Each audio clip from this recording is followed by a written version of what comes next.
আমি একজন মেয়ে। পরিবারের সব সদস্যেরই এক একটি আলাদা নিজস্ব জীবন, যার সম্পর্কে আমরা সবাই তেমন কিছু জানি না। কিন্তু শ্বশুর, যিনি আমাদের সঙ্গে বসবাস করছেন, তার জীবনের কিছু অজানা দিক সম্প্রতি আমার মনে কিছু প্রশ্নের উদ্রেক করেছে। এটা এক অদ্ভুত অনুভূতি যে আমার শ্বশুর একদিন হঠাৎ করে তার পুরনো শহরে যাওয়ার কথা বললেন। এমন কিছু বললেন যা আমাকে চমকে দিয়েছে। আমি ভেবেছিলাম হয়তো এটি কোনো সাধারণ সিদ্ধান্ত, কিন্তু তেমনটা নয়। এটা শুরু হয়েছিল গত সপ্তাহে। একদিন সন্ধ্যায় শ্বশুর আমার সামনে এসে বললেন, আমি তোমাদের সাথে থাকতে থাকতে কিছুদিন পুরনো শহরে যাব। তার মুখে কোনো উত্তেজনা ছিল না, যেন তিনি শুধু একটা সাধারণ কথা বলছেন। আমি অবাক হয়ে গিয়েছিলাম, কারণ শ্বশুরের সাথে তেমন কোনো যোগাযোগ ছিল না তার পুরনো শহরের সঙ্গে। আমি যতটুকু জানি তার সব সময়ে বাসা ছিল এই শহরেই। তো কেন হঠাৎ তার পুরনো শহরে যাওয়ার ইচ্ছা? আমি তাকে এই বিষয়ে কিছু জিজ্ঞাসা করতে গেলাম, কিন্তু তিনি সোজাসুজি বললেন, অনেক কিছু মনে পড়ছে। আর এটাই ছিল তার পুরো উত্তর। তখন থেকে আমার মনে একাধিক প্রশ্ন তৈরি হতে শুরু করলো। কি এমন ছিল সেই পুরনো শহরে? তার জীবনের সেই অজানা অধ্যায় সম্পর্কে কি আমি কিছু জানি? আমি জানি না শ্বশুরের এই অদ্ভুত সিদ্ধান্তের মধ্যে কোনো গোপন রহস্য লুকিয়ে আছে কিনা। আমার মনে প্রশ্ন ঘুরপাক খাচ্ছিল। তিনি কি আমাদের সম্পর্কের সত্যটা বলছেন, নাকি কিছু বড় কথা এখনো অজানা রয়েছে? অফিসে যাওয়ার পথে প্রতিদিন আমি ভাবতাম, পুরনো শহরে কি ছিল শ্বশুরের? তিনি তো একদিন বলেছিলেন তিনি সেখানে ছোটবেলায় বড় হয়েছেন। তার বাড়ি, স্কুল, বন্ধুদের সাথে তার সম্পর্ক কি ছিল? এমনকি সেই শহরের মানুষেরাও নিশ্চয়ই তাকে অনেকদিন ধরে জানে। কিন্তু কেন তিনি আর সেখানে কখনো যাননি? আমি তো কখনো শুনিনি তিনি কোনো গল্পে বা কথায় সে শহরের কথা তুলে ধরেছেন। আমি কখনো ভাবতে পারিনি শ্বশুরের জীবনে এমন কিছু জায়গা থাকতে পারে যা আমাদের থেকে পুরোপুরি অজানা। শ্বশুরের সঙ্গে আমার সম্পর্ক খুব ভালো, তবে এটা সত্যি যে কখনোই খুব কাছের বন্ধু হয়ে ওঠা সম্ভব হয়নি। তিনি সবসময় একটু গম্ভীর, অতীত নিয়ে কথা বলতেন। আমাদের মধ্যে সাধারণত ছোটখাটো আলাপ আলোচনা হতো, তবে কখনোই গভীর কোনো আলোচনা হয়নি। আমি জানি না এটা তার চরিত্রের অংশ নাকি কিছু গোপন স্মৃতি রয়েছে যা সে কখনোই শেয়ার করতে চায় না। একদিন আমি যখন সন্ধ্যায় রান্না করছিলাম, শ্বশুর এসে আমাকে বললেন, যাও, কিছু সময়ের জন্য আমি শহরে যাব।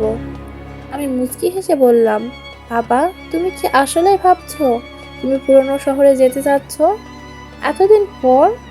তিনি আমার দিকে তাকিয়ে শান্ত সুরে বললেন, হ্যাঁ, মনে হয় কিছু মনে পড়ছে যা এখনো ঠিক মতো বলতে পারি না। আমি আরও কিছু জানতে চাইলাম, কিন্তু সে সহজে নিজের অতীত নিয়ে কথা বলল না। তার চোখে কিছু অজানা দৃষ্টি ছিল যা আমার মনে আরো অনেক প্রশ্ন তৈরি করলো। আমার আরেকটি চিন্তা ছিল, শ্বশুর কি এই সময় ওই শহরে কোনো বড় ঘটনার শিকার হয়েছেন, কোনো বিপদের সম্মুখীন হয়েছেন, বা সেখানে কোনো সম্পর্ক ছিল যা এখনো তার মনে থেকে গেছে। হঠাৎ তার পুরনো শহরে যাওয়ার সিদ্ধান্তে কোনো রহস্য বা গোপন ইতিহাস থাকতে পারে। আমি সত্যিই বুঝতে পারছিলাম না কিভাবে আমি জানবো, বা শ্বশুর কি আমাকে এসব বিষয় শেয়ার করবেন। এমনকি আমি আমার স্বামীর কাছেও জানতে চেয়েছিলাম, কিন্তু সে বলল, শ্বশুরের পুরনো জীবনের কোনো বিশেষ বিষয় আমি জানি না, তবে তিনি আমাদের সাথে যা ভাগাভাগি করেন তাতে আমরা জানি। কিন্তু এভাবে মনে হচ্ছিল যেন একটা বড় গোপনীয়তা রয়েছে। এমনকি শ্বশুরের বন্ধু বান্ধবেরাও মাঝে মাঝে তাকে নিয়ে কথা বললে খুব কমই বিশদে কিছু বলেন। আমার মনে হলো শ্বশুরের জীবন যেন এক রহস্যময় বইয়ের মতো, যার পাতাগুলো কেবল কাছে সুরক্ষিত। তিনি যেন কিছু কিছু অধ্যায় কোনোভাবে প্রকাশ করতে চান না। একদিন আমি কিছুটা সাহস করে শ্বশুরকে বললাম, বাবা, আপনি আমাদের সব কিছু বলবেন তো? আমি জানি না কেন আপনাকে পুরনো শহর নিয়ে এত ভাবনা, কিছু গোপন ইতিহাস আছে তো। শ্বশুর তখন একটা দীর্ঘ নীরবতা ভাঙলেন এবং বললেন, আমি জানি না, হয়তো এমন কিছু জিনিস ছিল যা আমি ভুলে গেছি। হয়তো কিছু পুরনো স্মৃতি এখন ফিরে আসছে, যার জন্য আমাকে সেখানে যেতে হবে। কিন্তু এটা এমন কিছু নয় যা আপনাদের জানতে হবে।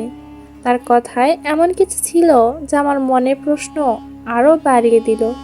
মনে হচ্ছিল শ্বশুরের পুরনো জীবনের এক অন্ধকার দিক হয়তো রয়েছে, যা তিনি প্রকাশ করতে চাচ্ছেন না। আমার মনে হচ্ছিল আমি যতটা জানতে চাইছি ততটাই শ্বশুর তার অতীত থেকে সরে যেতে চাচ্ছেন। হয়তো পুরনো শহর তাকে কিছু স্মৃতি ফিরিয়ে দেবে, কিন্তু আমি জানি না সেই স্মৃতির পেছনে কী ধরনের গল্প লুকিয়ে থাকতে পারে। কখনো কখনো পুরনো জীবন মানুষের কাছে এমন এক ভুতুড়ে অতীত হয়ে দাঁড়ায় যা সে কাউকে বলতেও চায় না। হয়তো শ্বশুরের এমন কিছু ঘটনা রয়েছে যা তার জীবনের অন্ধকার দিক। এখন আমি অপেক্ষা করছি শ্বশুর পুরনো শহরে যাওয়ার পর কি হয়। হয়তো সে কোনো কিছু খুলে বলবে, অথবা হয়তো না।